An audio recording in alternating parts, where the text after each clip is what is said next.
Hello ভাই লোক, পানি হয়েছে আমার টুকটুকি। এই তো একটা লাইট সেট করলাম, সেট করা ছিল, কেমন লাগছে দেখো। ডিজাইনের বক্স চালু শুধু আছে, মিটার বক্স, আর উপরে একটা লাইট। পানি হয়েছে একটু হইলো খরচুনে, যখন দাঁড়িয়ে থাকি আমি লাইনে। আমার কোনো পেছনের নাই, এখন পালাবো বাড়ি। দেখো গাড়িটা কেমন লাগছে, আমার পেছনে দেখা সেটা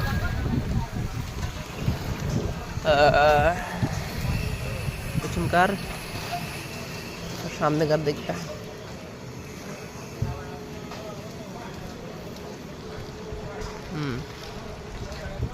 আর আমি ঘরে লেগেন কি নিয়ে গেলাম দেখবে। হ্যাঁ এই দেখো তিজোরি, তাতে ভরা আছে আটা, তেল,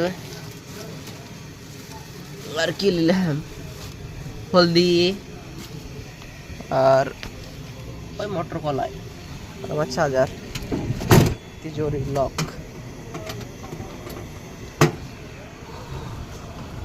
বেশ ঠিক আছে, আবার অন্য একটা ভিডিও দেখা হবে।